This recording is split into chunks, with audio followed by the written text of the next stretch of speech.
오늘은 요한일서 5장 18절에서부터 21절 말씀을 가지고 성도의 확신이라는 제목으로 함께 말씀을 나누려고 합니다. 1년 정도 함께 나눴던 요한일서 말씀이 이제 오늘로 이제 마무리됩니다. 우리는 핸드폰과 그리고 컴퓨터를 통해서 아주 쉽게 수많은 뉴스와 정보를 접할 수 있습니다.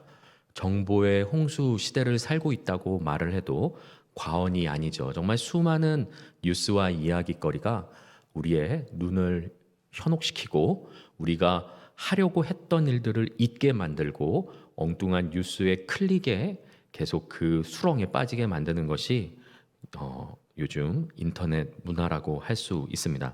사실 원론적인 이야기를 조금만 하자면 지루하실 수 있겠지만 원론적인 이야기를 하자면 우리가 접하는 소식, 그러한 소식들을 정보라고 하지 않습니다. 데이터라고 합니다. 데이터. 혹은 기록, 혹은 자료라고 합니다. 데이터가 정보가 되기 위해서는 나에게 필요한 의미가 부여되어서 정리되어지고 취합되어지는 과정이 필요합니다. 그래서 수많은 데이터 중에서 의미를 부여하고 정리를 해야 비로소 정보가 되는 것이죠. 그 전에는 그냥 수많은 데이터가 넘쳐나고 있는 것입니다. 그 중에서 나에게 필요한 것들을 취합해서 모으게 되면 그것이 비로소 정보가 되는 것이죠. 간단히 예를 들자면 이런 예를 들 수 있습니다. 핸드폰으로 여러분 사진 많이 찍으실 줄 압니다. 그 핸드폰으로 수년간 사진을 찍다 보면 저 같은 사람은 별로 사진 찍는 것을 좋아하지 않지만 정말 사진 찍는 걸 좋아하시는 분들께서는 몇 년 동안 쌓인 사진의 양이 뭐 수백 장을 넘어 수천 장, 수만 장까지도 가시는 분들이 있는 것으로 알고 있습니다. 그 수만 장 되는 사진을 그냥 컴퓨터 한 폴더에 옮겨놔서 넣어놓게 되면은 이것을 정보라고 하지 않습니다. 이것은 그냥 데이터일 뿐입니다. 그 중에서 내가 몇 년 전에 어느 여행지를 갔던 데이터 기록을 정보를 찾으려고 하거나 내가 그때 누군가와 함께 모임을 갔을 때 그 자리에 있었던 사람이 누구였는지 기억해 보려면은 다 찾는 수밖에 없습니다. 그 수만 장 있으면 사진을 처음부터 수만 장 사진을 다 살펴봐야 합니다. 이 데이터의 한계인 것이죠.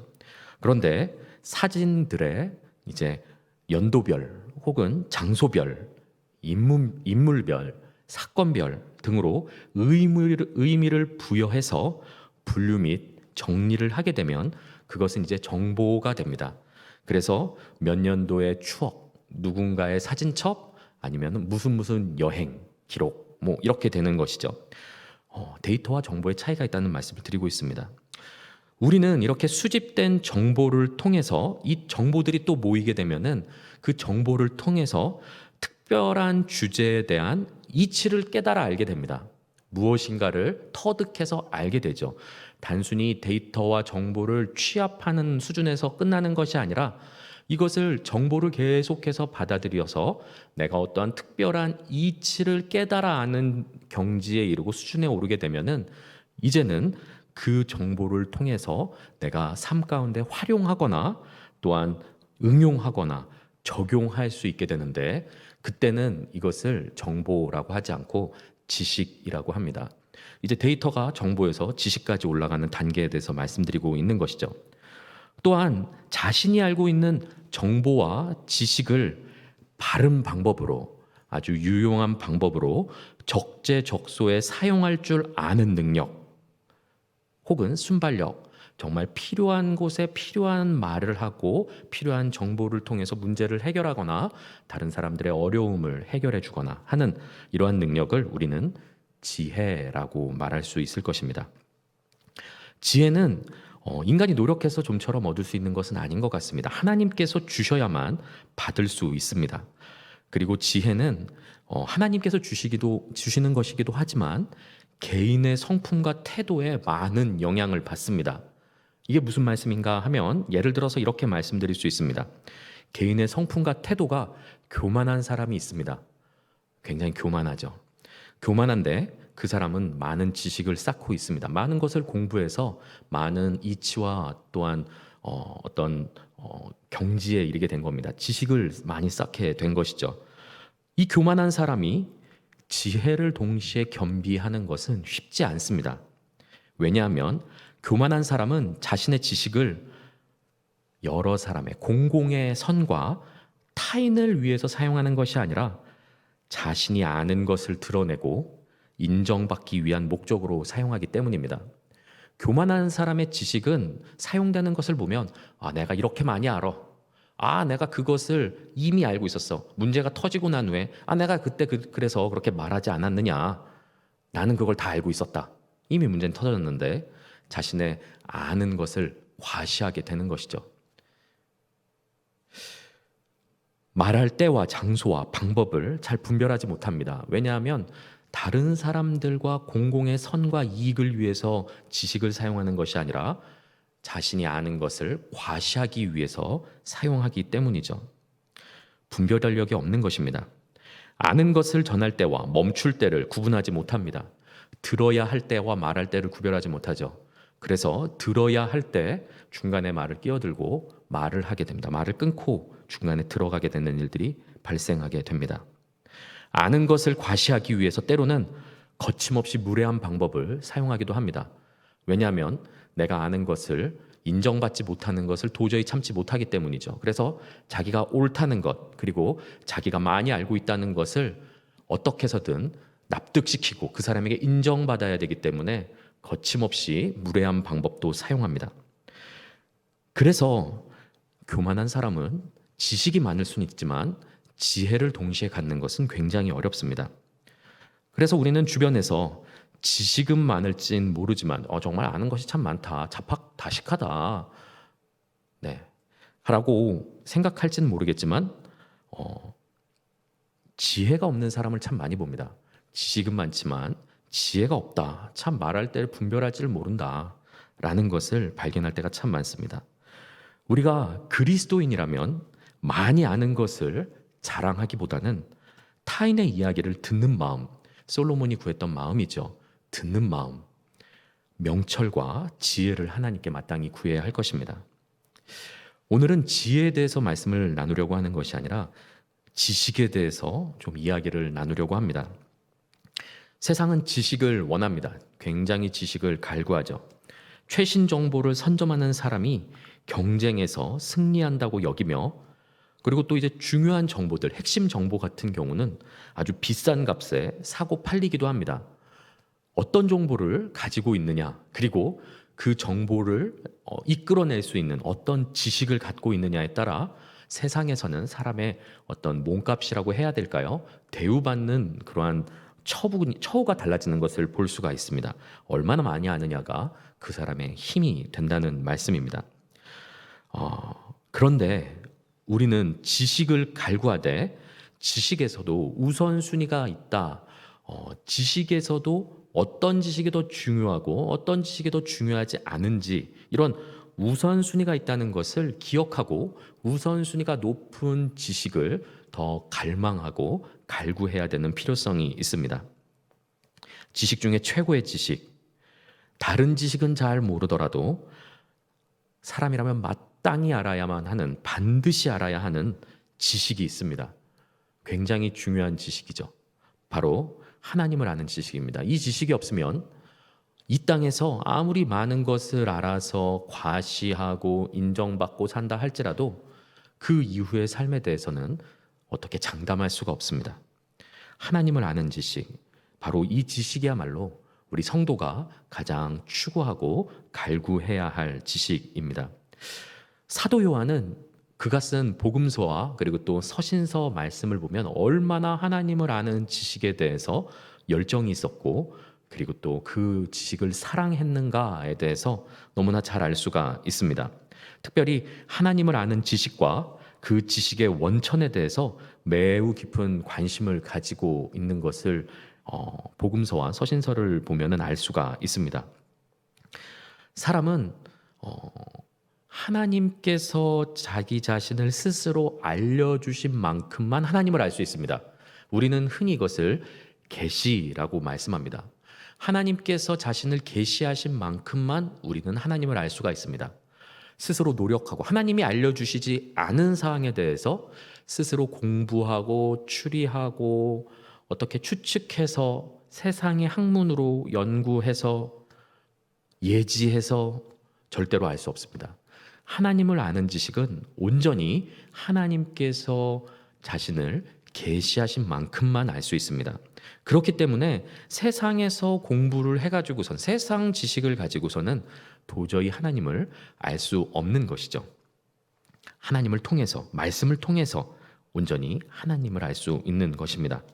자, 그런데 특별히 하나님께서는 그 아들 예수 그리스도를 통해서 자신을 특별하게 계시하셨습니다. 아주 예수 그리스도를 통해서, 자신의 아들이신 예수 그리스도를 이 땅 가운데 보내심을 통해서 자기 자신에 대해서 굉장히 특별하게 계시하신 것이죠.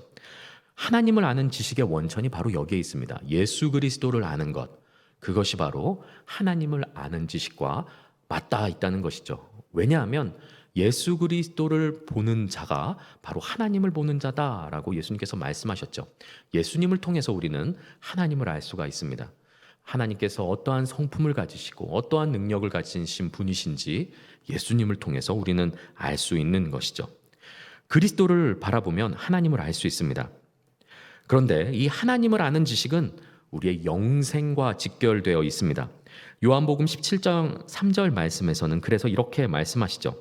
하나님과 예수 그리스도를 아는 것이 바로 영생이다라고 말씀합니다. 그렇기 때문에 우리는 하나님을 아는 지식에 더욱 열정을 가져야 합니다. 그런데 하나님을 아는 지식이라는 것은 그냥 단순히 정보적 지식을 말하지 않습니다. 앞서서 설교 초반에 말씀드렸던 데이터, 정보, 지식 이런 것을 말씀드렸던 이유가 여기에 있는데, 지식과 정보는 다릅니다. 하나님에 대한 정보, 성경에 대한 정보를 많이 알고 있는 것과 하나님에 대한 지식, 그것과는 전혀 다릅니다.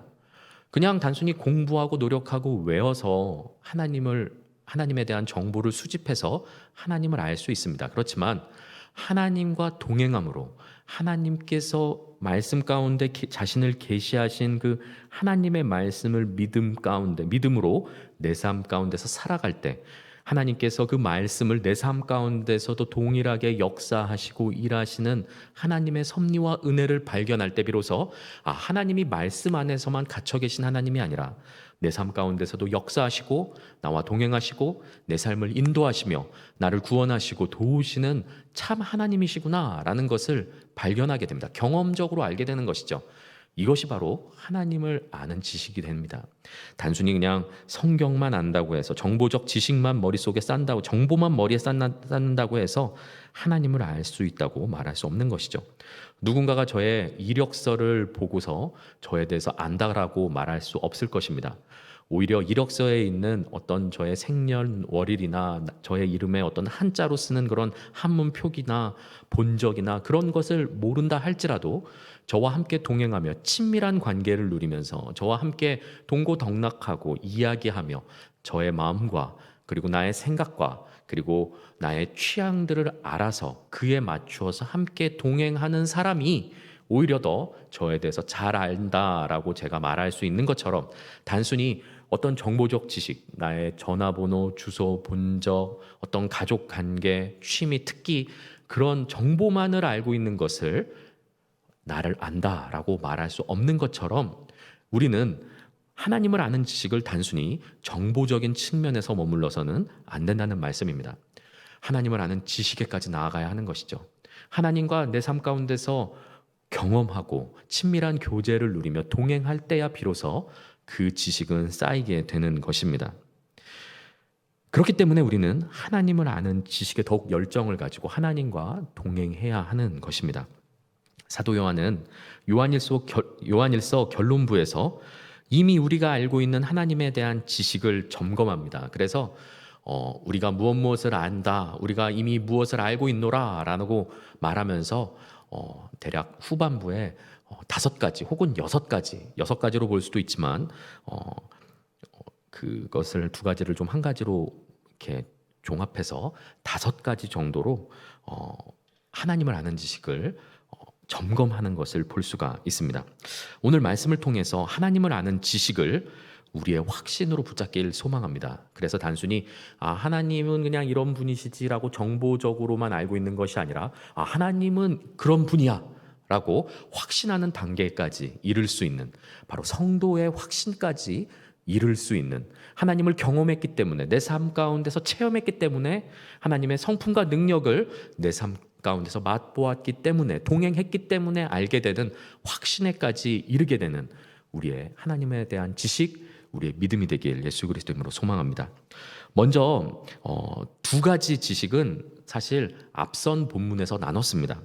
하나님에 대한 두 가지 지식은 지난 시간에 나눴죠. 첫 번째는 이것입니다. 기억하실지 잘 모르겠지만은 첫 번째는 이것이었습니다. 우리는 하나님께서 하나님의 뜻대로 기도하는 사람의 간구를 들으신다는 것을 압니다. 이건 나눴던 내용입니다. 그래서 하나님 뜻대로 기도하고 간구하게 되면은 하나님께서 들으신다는 것이죠. 두 번째 지식은 바로 이것이었습니다. 우리는 하나님께 구하는 것을 얻을 줄 안다라는 내용이 오늘 본문 앞선 본문에서 있었습니다. 두 가지가 이미 소개되었죠. 지난 시간에 나눴습니다. 그래서 지난 시간 한번 기억을 더듬어 보시면 자신의 욕심과 정욕으로 잘못 구하지 않고 하나님 뜻에 합당한 것을 구하면, 기도하면, 간구하면 하나님께서 들으시고 그 기도는 응답된다라는 것에 대해서 나눈 바가 있습니다. 오늘은 남은 세 가지에 대해서 함께 나눠보고자 합니다. 그래서 지금 순서상으로는 오늘 말씀을 기준으로 하자면 첫째지만 이미 두 가지가 소개되었기 때문에 순서상으로는 셋째입니다. 그래서 남은 세 가지를 함께 좀 나눠보려고 합니다. 세 번째는 바로 이것이죠. 우리는 그리스도께서 우리를 보호하시기 때문에 우리가 범죄하지 않는다는 것을 안다는 것입니다. 굉장히 또 우리 마음을 어렵게 하는 말씀입니다. 이 말씀 요한일서 3장에서도 한번 나눈 적이 있었는데 또 비슷한 말씀을 마지막에 이제 종합 정리하면서 다시 한번 우리에게 확신시켜주고 계시는 것을 볼 수가 있습니다. 오늘 본문 18절 말씀입니다. 하나님께로부터 난 자는 다 범죄하지 아니하는 줄을 우리가 아노라. 하나님께로부터 나신 자가 그를 지키심에 악한 자가 그를 만지지도 못하느니라. 아멘. 이렇게 말씀합니다. 이와 거의 유사한 말씀이 3장 9절에서도 함께 나눈 바가 있습니다. 3장 9절 말씀에 이렇게 말씀하시죠. 하나님께로부터 난 자마다 죄를 짓지 아니하나니 이는 하나님의 씨가 그의 속에 거함이요 그도 범죄하지 못하는 것은 하나님께로부터 났음이라. 아멘. 이렇게 말씀합니다. 자, 요한일서 3장 9절 말씀과 그리고 오늘 본문 18절 말씀을 또 들으면 우리 마음 가운데 어려움이 찾아옵니다. 난 여전히 죄를 짓고 사는데 하나님의 자녀가 아닌 것인가? 아니면 말씀이 잘못된 것인가? 고민하게 됩니다. 질문과 함께 경각심을 주는 말씀이 아닐 수가 없습니다. 자, 그렇다면 죄를 짓는 나는 과연 하나님의 자녀가 아닌 것일까요? 이미 나눴던 말씀입니다. 요한일서 3장 9절 말씀 나눌 때 이미 나눴던 말씀인데 다시 한번 짧게 요약을 하자면은 이에 대해서는 요한일서 1장 8절에서 또 이렇게 말씀합니다. 요한일서 1장 8절 말씀입니다. 만일 우리가 죄가 없다고 말하면 스스로 속이고 또 진리가 우리 속에 있지 아니할 것이요. 아멘. 이렇게 말씀합니다. 오늘 본문 말씀과 이 말씀 계속 켜주시기 바랍니다. 요한일서 1장 8절 말씀 계속 열어주시면 좋을 것 같습니다. 오늘 말씀, 하나님께로부터 난 자는 범죄하지 않는 줄 안다라고 말씀했는데 1장 8절에서는 우리가 죄가 없다고 말하면 스스로 속이고 거짓말하는 것이다 라고 말씀합니다. 두 가지가 함께 병립할 수 없는데 양립할 수 없는 이 말씀이 한 서신서 말씀 안에 들어가 있습니다. 어떻게 이해하는 걸까요? 1장 8절에서는 우리에겐 죄가 있다라고 말합니다. 죄가 없다라고 말하면 거짓말이라고 했으니 우리에겐 모두 죄가 있다라는 말씀이겠죠. 그런데 하나님께로부터 난 자마다 죄를 짓지 않다. 죄가 없다. 범죄하지 않는다라니 이거 어떻게 부딪히는 말씀을 이해할 수 있을까요? 자, 여기에는 그리스도인이 죄를 대하는 자세와 삶의 태도를 요구하고 있는 것입니다. 또한 은혜의 사이클이 있습니다. 하나님께서 우리에게 베푸시는 은혜의 경륜이 있습니다. 하나님께서 우리에게 주시는 그런 어떤 우리의 패턴이 있다는 것이죠. 그 가운데 죄를 대하는 우리의 어떤 패턴이 있는데 그 가운데 하나님께서 은혜를 베풀어 주셔서 깊이 관여하십니다. 이 비밀이 있는 것이죠. 자, 한번 너무나도 잘 알고 있는 내용이지만 한번 점검을 해보겠습니다. 성도는 그리스도의 십자가 은혜로 모든 죄를 용서받습니다. 믿으십니까?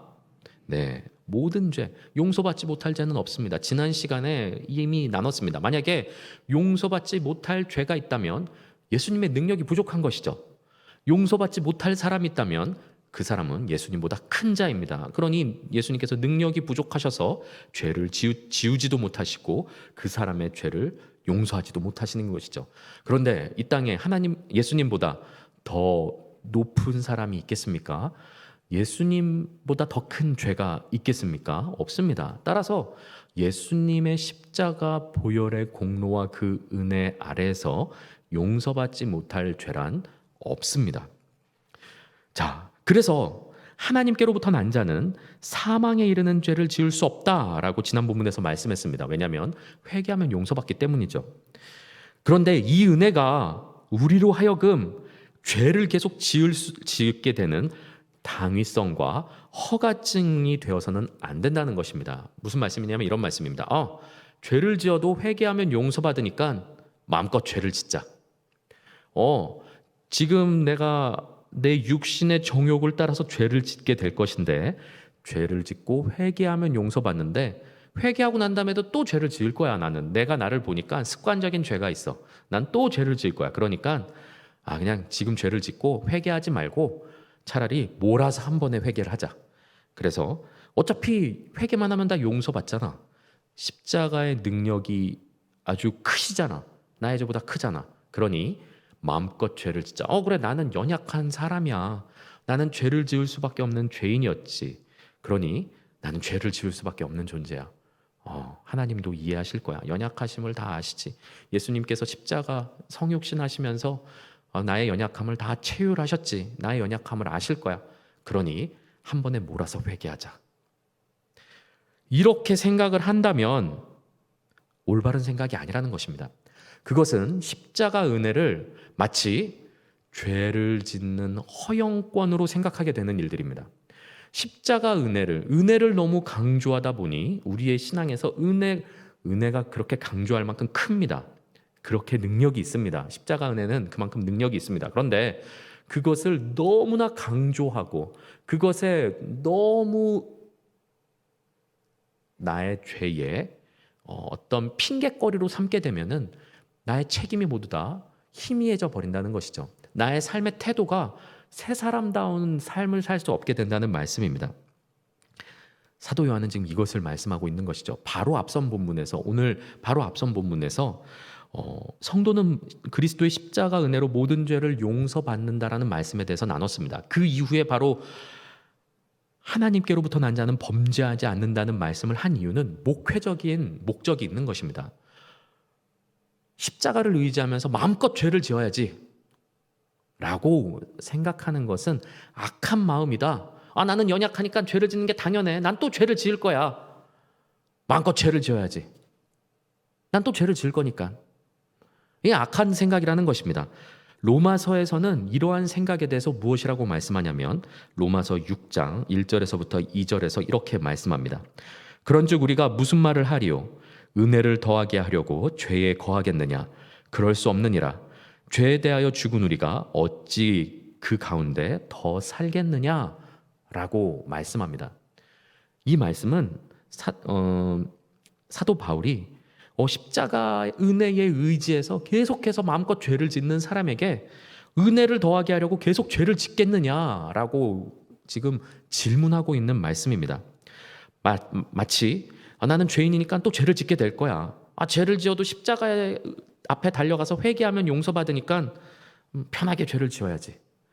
라는 마음은 오히려 하나님께로부터 난 자가 품을 마음이 아니다. 라는 말씀을 지금 하려고 하는 것입니다. 하나님께로부터 난 자는 마땅히 범죄하지 않는 삶을 살려고 합니다. 내가 아무리 육신을 입고 있고 옛사람의 습관을 여전히 가지고 있다 할지라도 그럼에도 불구하고 하나님께로부터 난 자라면 범죄하지 않는 삶을 살려고 한다는 것이죠. 십자가 은혜를 마땅히 죄 짓는 어떤 허용권, 당위성으로 악용하지 않는다는 말씀입니다. 지금 이러한 말씀을 십자가의 은혜를 악용하지 않도록 지금 권면하고 있는 말씀입니다. 나는 아직 연약한 죄인이고 죄를 지어도 십자가 은혜가 있으니까 회개하면 그만이지. 일단 죄를 짓고 보자. 넘어지자 하는 생각은 사실상 하나님께로부터 나지 않은 자가 보여주는 생각입니다. 악한 생각이죠. 은혜를 악용하는 것입니다. 그래서 사도 요한은 하나님의 자녀된 우리의 정체성에 대해서 말씀합니다. 하나님의 자녀다. 너희는 하나님으로부터 난 자다. 하나님의 자녀는 범죄하지 않는다. 라고 말씀하고 있는 것이죠. 자, 그런데 오늘 본문 18절 말씀과 앞서서 읽었던 요한일서 3장 9절 말씀, 하나님께로부터 난 자마다 죄를 짓지 아니한다라는 이 말씀의 특징이 있습니다. 그 특징이 무엇이냐면은 우리의 자력으로 범죄하지 않는다라고 말씀하지 않습니다. 우리가 새 사람이 되었다고 해서 더 이상 죄의 유혹을 받지 않는다라는 뜻이 아닙니다. 그리고 새 사람이 되었다고 해서 예수 그리스도를 믿고 하나님께로부터 난 자가 되었다고 해서 자력으로 죄를 이기게 되는 사람이 되었다는 것을 의미하지 않는다는 말씀입니다. 요한일서 3장 9절에서는 이것에 대해서 이렇게 말씀하시죠. 하나님의 씨가 그의 속에 거하기 때문에 죄를 짓지 않는다. 이렇게 말씀합니다. 우리가 그냥 능력이 그렇게 생겨서 죄를 이길 수 있는 능력이 자력으로 생겨서 죄를 안 짓는 것이 아니라 하나님의 씨가 그 속에 있기 때문에, 씨는 그때 말씀 나눈 적이 있습니다. 말씀으로 해석할 수도 있고 씨가 우리 안에 거한다는 것은 성령님으로 또한 해석할 수도 있습니다. 이 하나님의 씨가 우리 속에 거하기 때문에 죄를 짓지 않는다라고 3장 9절에서 말씀했고, 오늘 본문 18절에서는 하나님께로부터 나신 자, 즉 그리스도께이시죠. 그리스도께서 성도를 지키시기 때문에 악한 자가 성도를 만지지도 못하고 성도는 범죄하지 않는다라고 말씀합니다.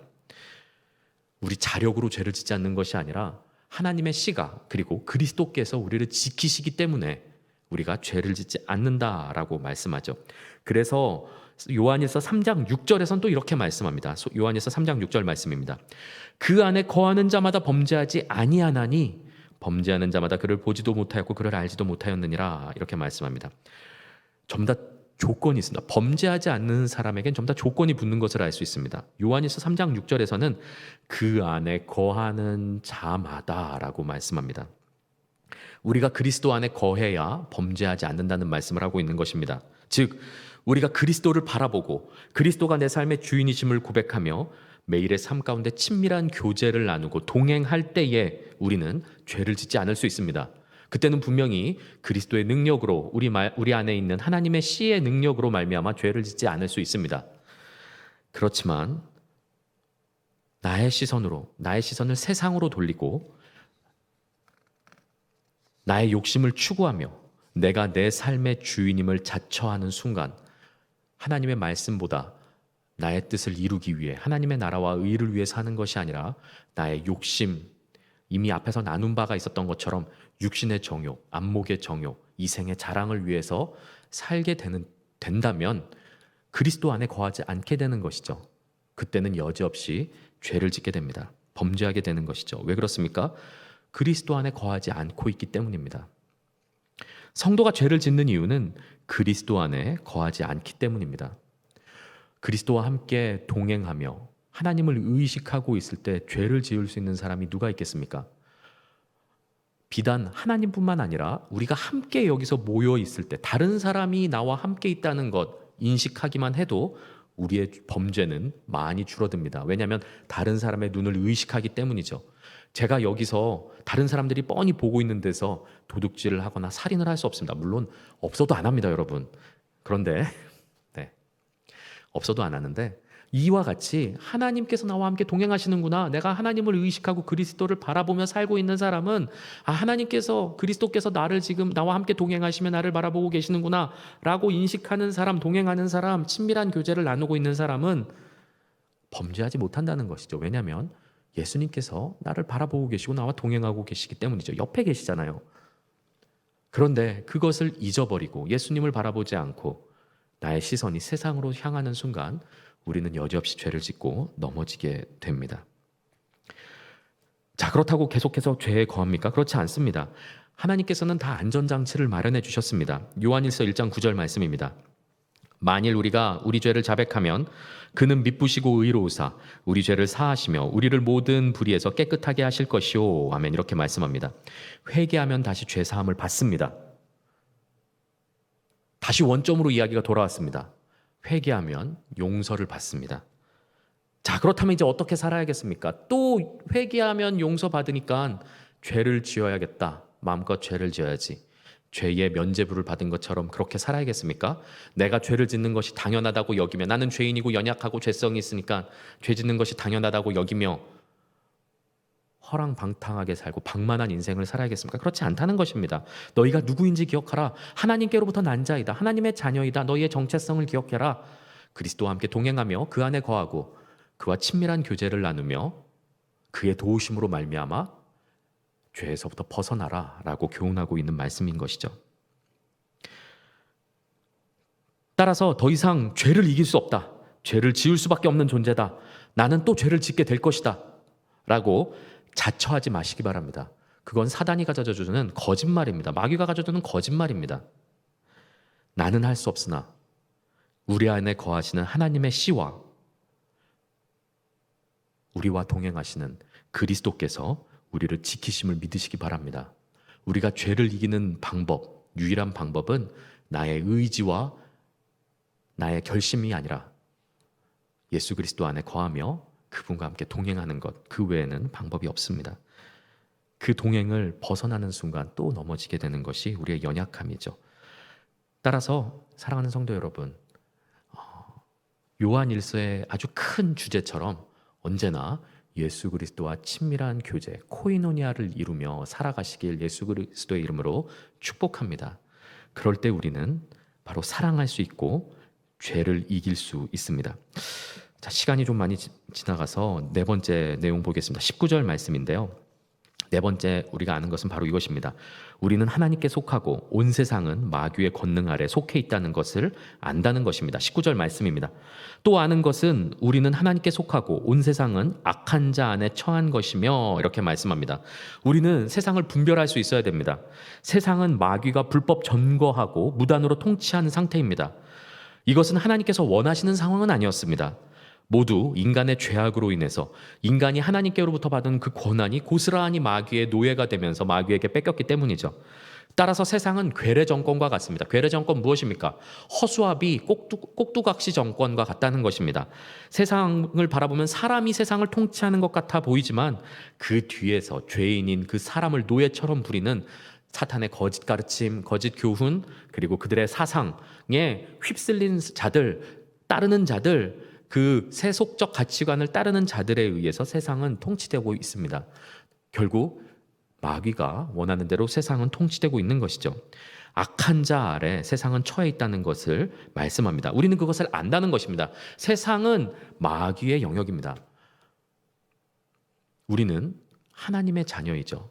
이 땅에 속한 자들이 아니라 하늘로부터 다시 태어난 자들입니다. 하나님의 백성, 하나님의 자녀이죠. 따라서 이 세상의 가르침과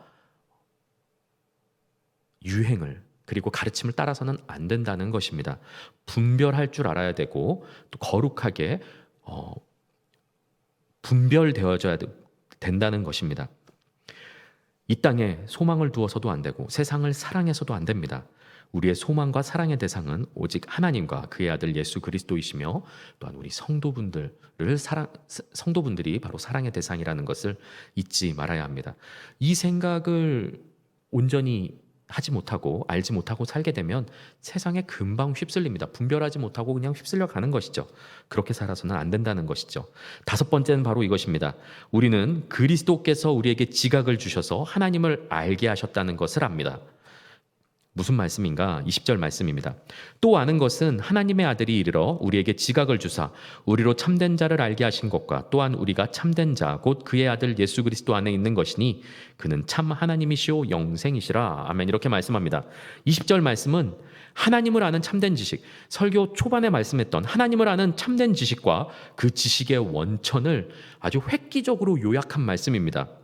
우리는 단순히 예수를 믿으면 구원받는다라는 수준의 어떤 공식과 같은 신앙을 넘어서야 합니다.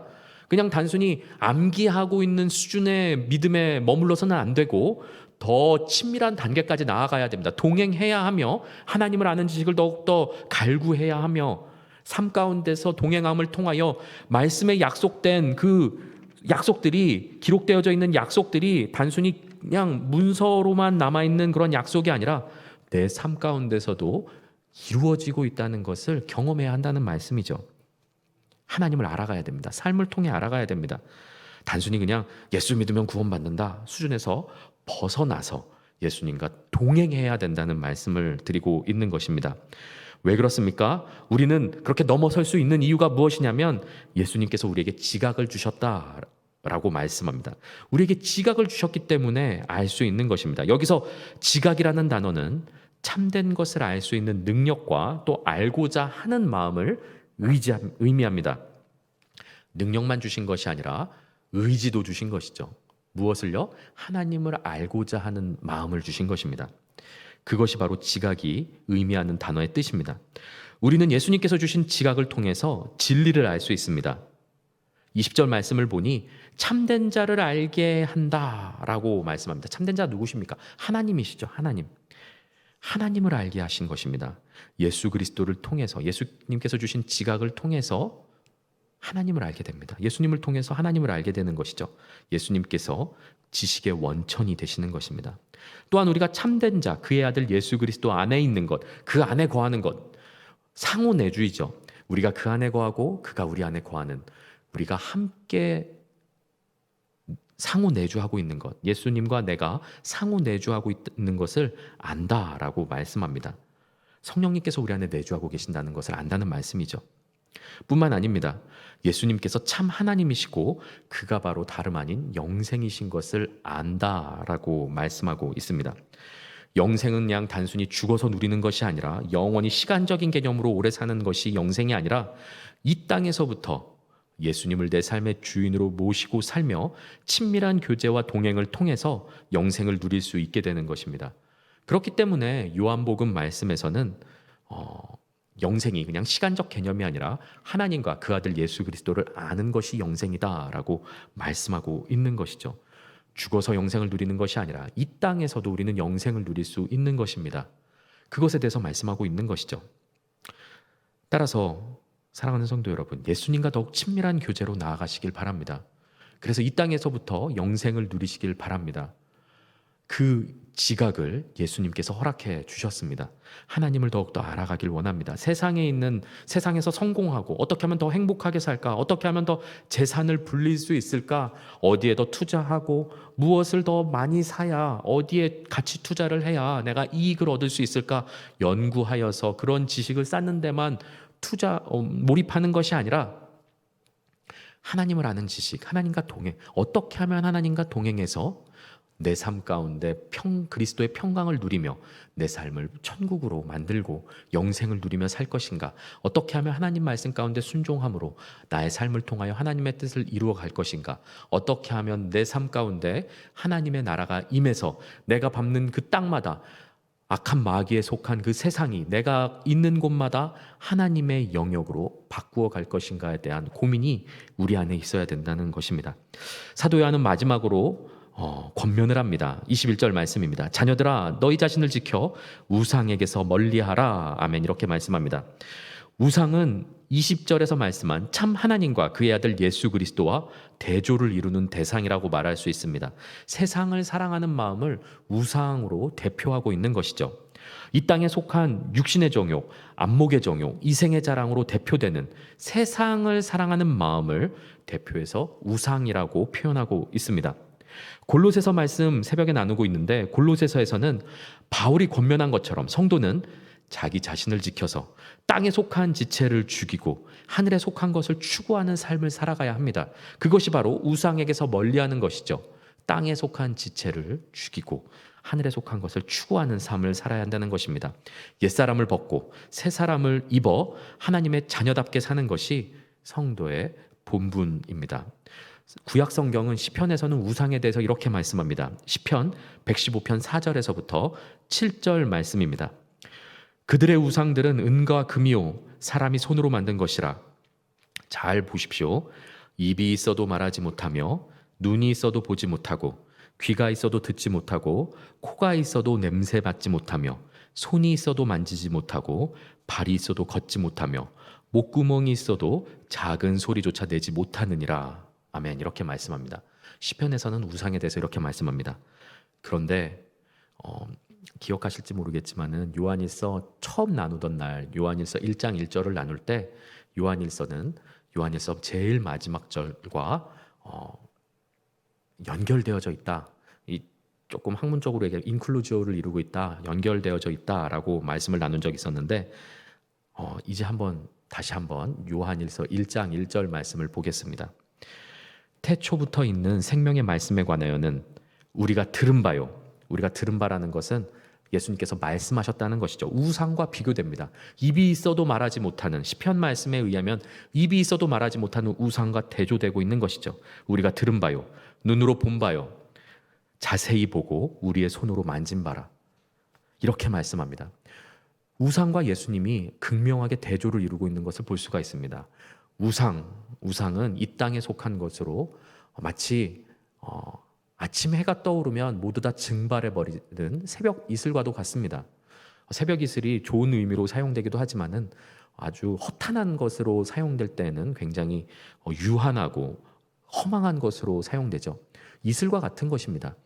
이슬은 태양이 뜨면 전부 다 그냥 증발해버리고 날아가버리고 자취도 남지 않는 것이 이슬이죠. 우리가 세상의 것을 추구하고 우상을 따라가는 것이 바로 그와 같습니다. 이 땅에서의 우리의 삶, 계속 말씀드리지만 길어야 100년 될까요? 정말 많이 살아서 120년 산다면 그 100년 이 땅에서 살면서 쾌락을 그리고 나의 욕심을 채우고 마음껏 누리고 마음껏 인정받으며 높이 올라가서 많은 것을 누리고 산다 한들 그 뒤에 남아있는 영원한 삶에 대해서 준비되어져 있지 않는다면, 그 삶을 위한 준비가 이 땅에서 살아갈 때 준비되어 있지 않는다면 모두 허무한 것이고 허망한 것일 뿐이라는 말씀입니다. 따라서 사랑하는 성도 여러분, 예수 그리스도 안에서 누리게 되는 영생을 놓치지 마시길 바랍니다. 우리에게 약속된 천국을 놓치지 마시길 바랍니다. 주께 받은 그 사랑으로 형제를 사랑하고 의를 행하는 저와 여러분 되길 예수 그리스도 이름으로 축복합니다.